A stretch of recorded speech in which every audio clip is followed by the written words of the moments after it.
আমার গ্রামের বাড়ি নবীনগর বাউনবেড়া সাতমুরা বাউসাইল। গ্রামের বাড়িতে আমার দুইটা বাইর বউ আছে।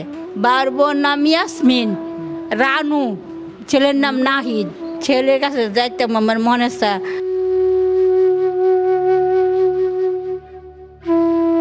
নিজ সন্তান পরিবার পরিজন ছেড়ে দীর্ঘদিন যাবৎ রয়েছেন child and old age care বৃদ্ধাশ্রমে। আমার পাশে যাকে দেখতে পাচ্ছেন মর্জিনা, তিনি আমাদের এখানে অনেক দিন যাবৎ রয়েছেন। তার পরিবারে তার সন্তান রয়েছে এবং সেই সন্তান তার ভাইয়ের বউ আছে। সেই ভাইয়ের বউয়ের কাছে সন্তান বড় হচ্ছে, মানুষ হচ্ছে। আমরা একটু মর্জিনার কাছেই শুনবো এবং আপনাদেরকে যদি একটু বলি, মর্জিনা তার বাড়িতে যাওয়ার জন্য উদগ্রীব হয়ে আছে, সে বাড়িতে যেতে চাচ্ছে। মর্জিনাকে নিয়ে আমি এর আগেও আপনাদের সামনে উপস্থিত হয়েছিলাম, ভিডিও করেছিলাম তার পরিবার পরিজন খোঁজার জন্য। আমরা একটু মর্জিনার কাছ থেকেই শুনবো সে তার গ্রামের বাড়ি কোথায় এবং সে ঢাকাতে কোথায় ছিল এবং তার সাথে কেন এমন হয়েছে, কি হয়েছিল। মর্জিনা, আপনি কেমন আছেন? ভালো আছি। আপনি রাস্তায় কেন পড়েছিলেন? রাস্তা পড়ছি না, পান খাইতাম আইসি। পান খাইতাম মায়া আমি এখন ঢাকার বাসাটার ইয়াটা মানুষে হারাই লিছি। ঢাকা কোন জায়গায় বাসা ছিল? ওয়ারি কার বাসা? বুলু জিনিসলাম মুসলিম, আমাদের দেশের ওই ভাই। আপনি কি ওই বাসায় থাকতেন? হ্যাঁ, হ্যাঁ মারে আমি দেখাশোনা করতাম। হ্যাঁ মারে দেখাশোনা করতাম বলে হ্যাঁ আমার বাড়িতে আনছে গাড়ি দিয়া। আন্যা সাইরা আমি একটা পান খাইতাম আইছি, মানুষে আমার দৌড়াইয়া আমি আর কোন রাস্তা আনছে আমি রাস্তা চিনি না। আমি গাং মাং বিল মিল সব আমি হাত উঠছি। এরপর আরেক হাসপাতালে আমি আইছি, আয়া আমি চিকিৎসা করছি। চিকিৎসা করছি বলতে হে হাসপাতালতে এ হাসপাতালও অন্য বেড়ায় তাইনা দিয়ে গেছে। আমি লইছি অন্য বেড়ায় তিরিয়ে লইছি আর তারা চিকিৎসা করছে, পশাটি চিকিৎসা করছে। তারা পোকা হয়েছে না, পচা আসিন, মানুষের দৌড়াইছে যেন পানি ছাড়িয়ে লইছি, মেয়াদ লইছি, ঠিকভাবে খাইছি না, ঠিকভাবে গোসল করছি না, ঠিকভাবে ইয়ে করছি না, এমনভাবে লইছি। আমার শরীর অসুস্থ হয়ে গেছে। এখন কি সুস্থ হয়েছে? অসুস্থ হয়েছি। আমি বাড়ির যাই, ঢাকা যাই মুয়ারি, 100 টাকা লাগে ভাড়া। আমি ঢাকা উয়ারি যাই, মুয়ারির যদি বাইরে আইয়ে বাইরের লোক যাই, নাহলে আমি নিজে যাই। এই যে ওয়ারি যাবেন, আপনার গ্রামের বাড়ি কোথায় বললেন, আবার বলেন তো? আমার গ্রামের বাড়ি নবীনগর বাউনবেড়া সাতমুরা বাউসাইল। গ্রামের বাড়িতে আমার দুইটা বাইর বউ আছে। বাইর বউর নাম ইয়াসমিন, রানু, মির্জাসর বিয়া করেছি, নবীপুর বিয়া করেছি।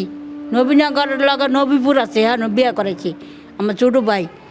আর বড় ভাই বিয়া করেছি মির্জাসর, আমার বিয়ে হইতেছে। নবীপুরেরও বিয়ে হইতেছে, তালুই আছে। আর মির্জাসরের তালুই মরেছে গা। আপনার ছেলে মেয়ে? আমার ছেলে কইলাম না বাইর বউয়ের কাছে। ছেলের নাম কি? ছেলের নাম নাহিদ। ছেলের বয়স কত? বয়স ছেলে ডাঙ্গুরেছে, মুসলমানি করাই দিছি। ছেলের কাছে যাইতে মন চায়? হ্যাঁ মন চায় আমার ছেলের কাছে যাইতাম, আমার মনে চায়।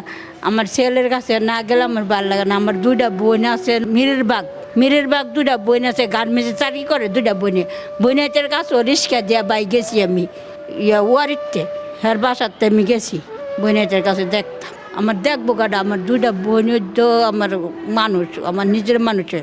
আমার ভাই এনো ভাল লাগে না, আমার এনো ভাফল লাগে আর এনো দুমবন্ধ আই। আমার ভাল লাগে না, আমার বাড়ির যাইতে চাই। ওয়ারি যাইম, ওয়ারি বুলুর কাছে যাইম, জিনিসলামের কাছে যাইম, মুসলিমের ভূতের কাছে যাইম। এক মার এক পুত মুসলিমের ভূতের কাছে যাইম। আর আমার ভাইয়ের নাম দনমিয়া, হাসান, ইয়াসমিন, রানু, তারা আছে, সব আছে আমার বাড়ি। আপনারা শুনছিলেন মর্জিনা, সে তার পরিবারে যাওয়ার জন্য উদগ্রীব হয়ে আছে। তার একটি সন্তান আছে, তার নাম নাহিদ। মর্জিনা বর্তমানে চাইল্ড অ্যান্ড ওল্ড এজ কেয়ারে রয়েছে এবং সে তার পরিবারে যেতে চাচ্ছে, তার গ্রামের বাড়ি ব্রাহ্মণবাড়িয়ায়। বিশেষ করে ব্রাহ্মণবাড়িয়ার যারা রয়েছেন তারা ভিডিওটি বেশি করে শেয়ার করবেন, যাতে মর্জিনার তার পরিবারের সন্ধান আমরা পাই। এবং তিনি আমাদের ঢাকা ওয়ারির যে ঠিকানা দিয়েছেন, সেখানে বুলু, দিন ইসলাম তাদের কথা বলেছেন। আপনারা ভিডিওটি বেশি করে শেয়ার করবেন যারা ঢাকার ওয়ারি এলাকাতে রয়েছেন, যাতে মর্জিনার অন্তত বাড়ি যাওয়ার ব্যবস্থাটুকু হয়। কারণ একজন মানুষ সে পরিবার থেকে ঢাকা এসেছে এবং সেই ঢাকা থেকে হারিয়ে গিয়েছে, এখন সে না যেতে পারছে সেই তার ঢাকার যে বাসাতে কাজ করতো সেখানে এবং গ্রামের বাড়িতেও। আমরা চাই সে যেন দ্রুতই তার পরিবারের কাছে, গ্রামের বাড়িতে ফিরে যায় এবং নিজ সন্তানের কাছে থাকে এবং আত্মীয় স্বজনদের মাঝে জীবনের শেষ সময়টা ভালোভাবে কাটায়। এই প্রত্যাশায় চাইল্ড অ্যান্ড ওল্ড এজ কেয়ারের তার পরিবার খোঁজার বিশেষ পর্ব থেকে এখানেই বিদায় নিচ্ছি। এতক্ষণ আপনাদের সাথে ছিলাম আমি নয়ন সিনহা।